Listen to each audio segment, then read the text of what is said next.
Hello and back to new YouTube video. ஆக்சுவலாக இந்த channel create பண்ணது சும்மா வீடியோ அப்லோட் பண்ணது எதுவுமே யாராவது பார்ப்பாங்க அப்படின்ற நம்பிக்கையில் இல்லை. எனக்கு பேசணும்னு இருக்கு, அது பேசுகிறேன் அவ்வளோதான். மற்றபடி வேறு எதுவும் இல்லை இந்த சேனலில். ஆனால் அதில் ஓரளவுக்கு இப்போ இந்த 0 வியூஸில் இருக்கும்னு நினச்சேன். நான் நடுவில் ஒரு சில மாதம் அப்படியே அப்லோட் பண்ணிட்டு விட்டுட்டேன். அதுக்கப்புறம் கவனிக்கல. ஓரளவுக்கு ஒரு 10-15 வியூ இருந்துச்சு. ஓரளவுக்கு பிடிச்சிருந்துச்சு போல். நல்லா இருக்கு பார்க்க.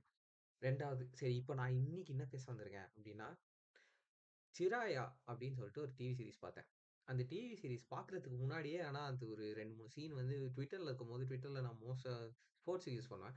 ஸ்போர்ட்ஸுக்கு ட்விட்டருக்குள்ள போனா ரொம்ப கான்ட்ரோவர்ஷியலா நெறைய டாக்ஸ் போயிட்டு இருக்கு. என்னன்னு புரியல. என்னன்னு புரியறதுக்கு முன்னாடி நம்ம ஃபர்ஸ்ட் ஒரு கான்டெக்ஸ்ட் எடுத்துப்போம்னு சொல்லிட்டு வந்து நான் அந்த சிராயான்ற டிவி சீரிஸ உட்காந்து பார்த்தேன். அந்த டிவி சீரிஸ் ஆக்சுவலா அநியாயத்துக்கு ஹார்ட் ஹிட்டிங், ரியலி அப்படியே ரொம்ப ராவா எடுத்துருக்காங்க. டிவி சீரிஸ் ரொம்ப நல்லா இருந்துச்சு. ஆனா கஷ்டம் பார்க்குறது. இப்ப உங்களுக்கு ஏதாவது ட்ரிகர் வார்னிங்ஸ், செக்ஷுவல் அசால்ட் நடக்கும். நெறைய நெறைய ட்ரிகர் வார்னிங்ஸ் இருக்கணும் ஆக்சுவலா அதுல. ஆனா ரொம்ப இம்பார்ட்டன்ட் சீரிஸ். அதுவும் இந்தியால ரொம்ப முக்கியம் இத பத்தி பேசுறது. வெறும் பேசுறது இல்ல, இந்த மாரி ஒரு எஸ்பெஷலி இன்னொரு விஷயம். அந்த செட்டிங்குமே எனக்கு புடிச்சிருச்சு அந்த டிவி சீரிஸ்ல. அதாவது அந்த எங்க செட் பண்ணியிருந்தாங்கன்றது. ஓரளவுக்கு ரூரலா செட் பண்ணியிருந்தாங்க. Which was very nice. ஏன் இல்ல இன்னும் சிட்டிலயும் தான் நடக்குது. அங்க மட்டும் தான் நடக்குதா? Completely true. சிட்டிலயும் நடக்குது. சிட்டி ஆல்மோஸ்ட் ஈக்குவல் சேம் ரேட்ல கூட சொல்லலாம். இது இங்க கம்மி, அங்க ஜாஸ்தி, இவங்க பெட்டர், அவங்க பெட்டர் சொல்லல. ஆனா, அ எக்ஸ்போஷர் சிட்டில கொஞ்சம் எக்ஸ்ட்ரா. ரூரல் ஏரியாஸ விட இந்த இஷ்யூஸ பத்தி. ஸோ இது வந்து ரொம்ப அக்செப்டடா இருக்கு. ரூரல் ஏரியாஸ்ல. எக்ஸ்போஸ் ஆப்வியஸ்லி சிட்டிலயுமே ஓரளவுக்கு அக்செப்டடா தான் இருக்கு. அத டெஃபினட்டா மாத்தணும். என்டையர்லி மொத்தமா மாத்தணும். ஆனா மோர் எக்ஸ்போஷர் இருக்கு இங்க சிட்டில. ஸோ அது ரூரல் ஏரியால செட் பண்ணியிருந்தது. அவங்கள ஃபோக்கஸ் பண்ணியிருந்தது. ரொம்ப இது ரொம்ப நல்லா இருந்துச்சு அது. 2வது ஃபுல் டிவி சீரிஸ்ல அந் யார் ஹீரோன்றது ரொம்ப புடிச்சு ஹீரோ சாரி ஹீரோயின்றது ரொம்ப புடிச்சிருந்துச்சு எனக்கு. அநியாயத்துக்கு நல்லா இருந்துச்சு அது. என்டையர் டைம் அந்த அவங்களோட சிஸ்டர் இன் லா தான் கரெக்ட்ல இருக்கா. அவங்க ஹஸ்பண்ட் உள்ள வந்து அவங்கள காப்பாத்தல. ஒரு மேன் அங்க தேவை இல்ல அங்க. அது வந்து அவங்கள காப்பாத்துறது ஒரு பொசிஷன்ல யாரையுமே வைக்கல. அது எனக்கு ரொம்பவே புடிச்சிருந்துச்சு. அவங்க தான் ஃபுல் டைம் அது லிட்டரலா ஒத்திக்கிறேன். நான் கவர்டு. நான் பார்த்துருக்கேன். நான் பார்த்தேன். என்னால பெருசா எதுவுமே பண்ணல. நான் கவர்டா இருந்திருக்கேன். நீ கவர்டா இருக்காதன்னா, அந்த அந்த அளவுக்கு ஒரு பவர்ஃபுல்லா இருந்துச்சு அந்த மெசேஜ். ரொம்ப நல்லா இருந்துச்சு. அந்த மாரி அவங்க கடைசி வரைக்கும் அவங்களே வச்சிருந்தது. ஆனா இங்க பேச வந்தது அது இல்ல. டிவி சீரிஸ் ரொம்ப நல்ல டிவி சீரிஸ். பேச வந்தது என்னன்னா, அது எப்படி எடுத்துக்கிறாங்கன்றது தான். ஸோ பாயிண்ட் என்னன்னா டிவி சீரிஸ்ல உங்களுக்கு பார்க்கணும்னா போய் பார்த்துட்டு வந்துருங்க. ஆனா நான் என்னான்னு சொல்லப் போறேன். அந்த டிவி சீரிஸ்ல பாயிண்ட் என்னன்னா, 2 அண்ணன், தம்பி. அண்ணனுக்கு ஆல்ரெடி கல்யாணம் ஆயிடுச்சு. ஒரு பொண்ணு இருக்கு. தம்பிக்கு கல்யாணம் ஆகுது. ஆனா நெறைய ஸ்டிக்மாஸ் எல்லாத்தையும் இதுல பண்றாங்க. ஸோ பேசிக்கா அந்த இது வந்து ரொம்ப அந்த ஃபர்ஸ்ட்டு அந்த பையன் சாரி அண்ணனுக்கு குழந்தை பொறந்தபோது பொண்ணா பொறந்துச்சு. அப்போ அந்த அம்மா அவங்க வைஃப் அதுதான் நம்ம சீரிஸோட மெயின் கேரக்டர் ஹீரோயின் கஷ்டப்படுறாங்க. ஐயோ! பொண்ணு பொறந்திருக்கே. அப்போ வந்து அந்த தம்பிட்ட அவங்க ஹஸ்பண்டோட தம்பிட்ட சொல்றாங்க, "நீ வந்து எனக்கு பையனா இரு." அது வந்து இந்த மாரி ரொம்ப சின்ன சின்ன விஷயத்துல இருந்தே ஒரு பொண்ணு பொறந்ததுல இருந்து அவங்களுக்கு எவ்வளவு கஷ்டப்படுத்துறாங்க அப்படின்றது காமிச்சிருக்கானுங்க. பொறந்ததுல இருந்தே பொறந்த உடனே முடிஞ்சுச்சு. அங்கேயே ரிக்ரெட். அங்கேயே ஆரம்பிக்கிறானுங்க பிரச்சனை. அங்கேயே ஆரம்பிக்கிறாங்க பேட்ரியார்கிய. அந்த அம்மா நியூஸ் படிக்காது. அது எனக்கு ரொம்ப புடிச்சிருந்துச்சு. ஒரு 2, 3 டயலாக் ரொம்ப நல்லா இருந்துச்சு. நியூஸ் படிக்க மாட்றாங்க. ஏன்னா அது தேவையில்லன்றாங்க. அந்த மாரி எவ்ளோ ஈஸியா ஒருத்தவங்கள அவங்களோட உலகத்த ரொம்ப சின்னதாக்கி, அப்படியே உட்கார வச்சிர முடியும். சிஸ்டமேட்டிக்கா அப்ரஸ் பண்ண முடியும். அப்படின்றதுக்கு ஒரு 2, 3 சின்ன சின்ன எக்ஸாம்பிள். அவங்களுக்கு ஃபேவரைட் டிஷ் இது நான் என் அம்மாகிட்ட சண்ட போட்டுருக்கேன் நானு. "உனக்கு ஃபேவரைட் டிஷ் என்னன்னு எனக்கு சொல்லு" அப்படின்னு. வருஷக்கணக்கா அவங்களுக்குன்னு ஒரு சமையல் இல்ல. அவங்க தான் சமையல் பண்ணாலும், அவங்களுக்குன்னு பண்ணிக்கல. என் ஃபேவரைட் டிஷ் தெரியும். என்னோட சிப்லிங்கோட ஃபேவரைட் டிஷ் தெரியும். என்னோட அப்பாவோட ஃபேவரைட் டிஷ். ஆனா என் அம்மா ஃபேவரைட் டிஷ் என் அம்மாக்கே தெரியாது. மறந்து போச்சு. இத்தன வருஷமா அதுல பண்ணாததுனால. அந்த மாரி ஒரு சின்ன சின்ன சமையல்ல பேட்ரியார்கி. அவங்களே சமைக்கும்போது கூட, ஏன்னா உனக்கு புடிச்சத சமைக்க முடியாது. உன் ஹஸ்பண்டுக்கு புடிச்சத தான் சமைக்கணும். என்ன விதமான ஒரு அப்ரஷன்ன்றது ரொம்ப டீப்பா இருக்கு. இது நார்மல் சொசைட்டில எவ்ளோ டீப்பா இந்த மாரி போயிருக்கு. ரூட்ஸ் பரவி இருக்கு. இந்த பேட்ரியார்கின்றது காமிக்கிறானுங்க. ரொம்ப நல்லா இருந்துச்சு அது. திருப்பி ஆனா பாயிண்ட் நான் டிவி சீரிஸ் எவ்வளோ நல்லா இருந்துச்சுன்னு பத்தி பேசின்னு இருக்கேன் ஃபுல் டைம். பாயிண்ட் என்னன்னா, இது Twitterல போகுது. Twitterல சரி திருப்பி வரோம் கதைக்கு வரோம். ஆ தம்பி தம்பிக்கு கல்யாணம் ஆகுது. கல்யாணம் ஆகி ஃபர்ஸ்ட் நைட்டு ஆ அவங்க தம்பி கல்யாணம் ஆன பொண்ணு. ஸோ அவனோட ஒய்ஃப் இப்ப டெக்னிக்கலி வந்து she is not feeling well. Obviously first நைட்னா நம்ம ஊர்லலாம் அ அது இன்னொரு மேஜர் ப்ராப்ளம் செக்ஸ் பாசிட்டிவா இல்லாதது. அந்த வார்த்தையே பெரிய டபு வார்த்தை நம்ம ஊர்ல. செக்ஸ்ன்றா அப்படியே அவ்வளவுதான் முடிஞ்சு கதை. ஆனா செக்ஸ் பாசிட்டிவா இல்ல. ஆக்சுவலா பிரச்சனை என்னன்னா சோசியலா ஆக்வர்ட் ஆக்கிடுறானுங்க நம்ம எல்லாரையும். பொண்ணுங்கள பசங்களையும் பொண்ணும் பேசவே கூடாது. சின்ன வயசுல இருந்து பேசவே கூடாது. திடீர்னு கல்யாணம் பண்ணிக்கோ. யாருன்னே தெரியக்கூடாது. கல்யாணம் பண்ணிக்கோ. கல்யாணம் பண்ணி முடிச்ச உடனே இப்போ ஃபர்ஸ்ட் நைட் எவ்வளவு நான் சென்சிக்கலா இருக்கேன்னு யோசிச்சு பார்த்தா ஒருத்தவங்க பார்த்து பழகி புடிச்சு அவங்களோட ஒரு இன்டிமேட்டா பண்ண வேண்டிய ஒரு மொமெண்ட்டை ஒரு ஒரு ஒரு ஒரு கியர் மாதிரி ஆகிறானுங்க. இந்த கியர் போட்டியா அடுத்த கியர் போட்டியா மாத்தி ஒரு வண்டி ஓட்டுற மாதிரி பண்றாங்க. வண்டி ஓட்டல வாழ்க்கை. அது அது புரிய மாட்டேங்குது. அதுதான் பிரச்சனை. ஸ்டார்டிங்ல இருந்து அகைன் ஆனா செக்ஸ் பாசிட்டிவிட்டின்றது ரொம்ப முக்கியமான டாபிக் நம்ம ஊர்ல. இங்கேயும் இல்ல. அந்த மேல் டாமினன்ஸ் எல்லா இடத்துலயும் காமிக்கணும். உனக்கு பவர் ஸ்ட்ரக்சர் இருக்கு. நான் தான் ஹஸ்பண்ட் அப்படின்றது பெட்ரூம்லயும் இவனுக்கு ஒரு பெரிய ப்ராப்ளமா இருக்கும்ன்றது அந்த தம்பிக்கு ஒரு பிரச்சனை. அவன் உள்ள வந்த உடனே அவள் வந்து she is not feeling well, she is saying I know consent கொடுக்கல. நீ கன்சென்ட் நோன்ற வார்த்தை வந்து என்ன நீ சொல்ற? நோன்றதே கிடையாது. ஒரு இந்த இங்க அப்படின்ற இந்த இந்த இடத்துல இந்த சிச்சுவேஷன்ல நோ கிடையாது அப்படின்ற வார்த்தையை ஒதுக்கி வச்சுட்டு அவன் ஓகே சாரி, வீடியோ நடுவில் கட் ஆயிடுச்சு. அதனால திருப்பி ஜாயின் பண்ணிக்க. நான் என்ன சொல்லிட்டு வந்திருந்தேன்னா, அவன் ஃபர்ஸ்ட் நைட்ல பேசிக்கா அவன் கன்சென்ட் இல்லாம செக்ஷுவல் அட்வான்சஸ் பண்றான். அவன் நோ சொல்றான் ரொம்ப தெளிவா. ஆனா அதை ஒத்துக்காம, ஏன்னா இந்த இந்த செட்டிங்ல நோன்றது வார்த்தைக்கு அவகிட்ட இருந்து வரும்போது அது வேல்யூ இல்ல அப்படின்றது தெளிவா சொல்லிட்டு he takes advantage of her, he rapes her. அதுதான் உண்மை.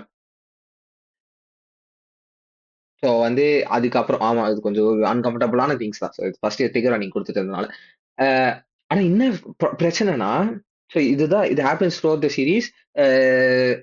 It happens a few more times and then she hurts herself.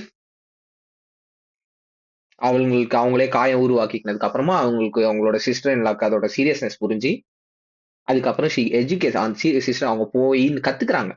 இப்படி என்ன ஆகுது, ஏன் இது உண்மையா, இந்த மாதிரி ஆகலாமா, ஹஸ்பண்ட்னா பிரச்சனை அப்படி பண்ணிக்கலாமா அப்படின்ற ஒரு கான்செப்ட் இல்லன்றது, கன்சென்ட்னா என்ன எல்லாத்தையும் தெரிஞ்சுக்கிறாங்க. அதை சொல்லி கொடுக்குறாங்க சீரீஸ்ல. அது முடிச்சுட்டு கம் அவுட் ஆன் டாப். கடைசியில ஜெயிக்கிற மாதிரி தான் காமிக்கிறாங்க. ஜெயிக்கிறதுன்றதே எண்ட் ஆஃப் த டே என்ன தெரியுமா, அவங்க எல்லாருக்கும் முன்னாடி இந்த அந்த ஸ்டிக்மா உடைக்கிறது, அதை பத்தி பேசுறது, அதுதான் ஜெயிக்கிறது கடைசியில. ஏன்னா ஆப்வியஸா எமோஷனலா இதுக்கு மேல என்ன பண்ண முடியும்னு எனக்கு தெரியல. நான் ஒரு மேனை என்னால என்ன பேச முடியுமோ அதை பேச முடியும். ஆப்வியஸா இந்த இந்த சுச்சுவேஷன்ல நான் இருந்தது இல்லை. அதனால அவங்க அவங்களுக்கு எப்படி இருந்திருக்கும் இல்ல வேற அதை பத்தி இப்ப அது போறவங்களுக்கு எப்படி இருக்கும்ன்றத பத்தி நான் பேச முடியாது. ஆனா என்ன பிரச்சனைனா, இது ட்விட்டர்ல வருது, எல்லாரும் கோவப்படுறாங்க. எது மேலதான், அந்த அவன் அந்த தம்பியோட ஒய்ஃப் மேல. தம்பி செக்ஷுவல் அசால்ட் பண்ணியிருக்கான். ஆனா பிரச்சனை தம்பியோட ஒய்ஃப் மேல. கேட்டா இவ வந்து அந்த ட்விட்டர்ல எல்லாம் பைத்தியக்கார ரணமான மேனோஸ்பியர்ல மாட்டின்னு இருக்கு பசங்க. என்ன சொல்றானுங்க, 10 பேரு கிட்ட கூட இது பண்ணா பரவாயில்ல, ஆனா ஹஸ்பண்ட்னா பிரச்சனை அப்படின்னா. கன்சென்ட் எத்தனை பேரு யாருன்றது அந்த பொண்ணு டிசைட் பண்ணும். அதுதான் அங்க பாயிண்ட். நீ வந்து நீ டிசைட், சொசைட்டி டிசைட் பண்ணக்கூடாது எத்தனை பேரு யாரு எப்போன்னு. அந்த டைம் பிளேஸ் இது ஆளு அங்க இருக்க பொண்ணும் அந்த பையனும் டிசைட் பண்ணும். ஆமா இன்னொரு சைடு இல்ல உடனே பையன் மேல பிரச்சனை வந்து இல்ல இல்ல ரெண்டு பக்கமே வேற. ஆப்வியஸா இந்த சிச்சுவேஷன்ல பொண்ணுன்றதுனால நான் பொண்ணு பத்தி பேசிட்டு இருக்கேன். ஏன்னா இந்த பைத்தியக்கார பசங்க ட்விட்டர் உள்ள பூந்து இது வேற யாருன்னா பரவாயில்ல, ஹஸ்பண்ட்னா பிரச்சனை. பிரச்சனை அவன் பண்ணது, பிரச்சனை கன்சென்ட் இல்லன்றது. பிரச்சனை அந்த பொண்ணு வேணானா வேணான்றதுதான் அங்க பாயிண்ட். யாருன்றது இல்ல, எத்தனை பேருன்றது இல்ல. எத்தனை பேரா இருந்தாலும் யாரா இருந்தாலும் அது அவங்க இஷ்டம், பர்சனல் ப்ரெஃபரன்ஸ். நான் எவ்வளவு சாப்பிட போறேன் இன்னொருத்த வந்து சொல்லக்கூடாது எனக்கு. ஏன் இஷ்டம். நான் என்ன சாப்பிட போறேன் நான் வந்து சொல்லக்கூடாது. நான் பிரியாணி தான் சாப்பிடுவேன், நான் பிரியாணி தான் சாப்பிடுவேன். நான் வேற ஏதோ சாப்பிட போறேன்னா ஏன் இஷ்டம், நான் வேற என்ன வேணா சாப்பிடலாம். இன்னொருத்த எனக்கு டிக்டேட் பண்ண முடியாது என் வாழ்க்கைய. ஆனா இங்க ஆனா நான் இன்னொருத்த வந்து என் வாயில திணிக்கவும் முடியாது. நீ இதுதான் சாப்பிட்டணும்னு. அதுக்கான ரைட்ஸ் யாருக்குமே கிடையாது. அது புரிய மாட்டேங்குது. கன்சென்ட்ன்றது எப்படி இவ்வளவு வருஷம் கழிச்சு யாருக்குமே புரியலன்றது தான் எனக்கு பிரச்சனை. ஹஸ்பண்டா இருந்தாலும் அங்க அங்க கன்சென்ட் தேவை. 2 பேருக்கும் வேணும்னா தான் பண்ணணும். இது ரொம்ப சிம்பிள் கான்செப்ட். 2 பேர் இருக்க ஒரு சிச்சுவேஷன்ல 2 பேரும் ஆமா சொல்லணும். அப்படின்றது எவ்வளவு சிம்பிள் கான்செப்ட். அது புரிஞ்சிக்க முடியல. இல்ல இருக்கிறதுலயே ஃபர்ஸ்ட் ஆர்குமெண்ட். இதுக்கு முன்னாடி எத்தனை பேர் 10 பேர் இருந்தா பின்ன இதுக்கு முன்னாடி அதெல்லாம் பிரச்சனை இல்ல. அவங்க ஆமா சொல்லி இருந்தா 2 பேருக்கும் அங்க வேணும்னும் போது என்ன பிரச்சனை? உனக்கு என்ன ஆகுது? அங்க வேணாம் சொல்லும் போது வேணான்றதுதான் வேணும்னா வேணும், வேணாம்னா வேணாம். எவ்வளவு சிம்பிள் இது. அங்க யாரா வேணா இருந்துட்டோம். ரிலேஷன்ஷிப் என்னவா வேணா இருந்துக்கிட்டோம். நோன்றது நோ. கன்சென்ட். அவ்வளோ சிம்பிள் கான்செப்ட். அது புரிஞ்சுக்க சின்ன வயசுலயே பண்றானுங்க. சின்ன பசங்க இத பண்ணிட்டு இருக்கிறதெல்லாம் அதுதான் பிரச்சனையா செம்ம டென்ஷன் ஆகுது எனக்கு. வயசானவனுமே பண்ணக்கூடாது.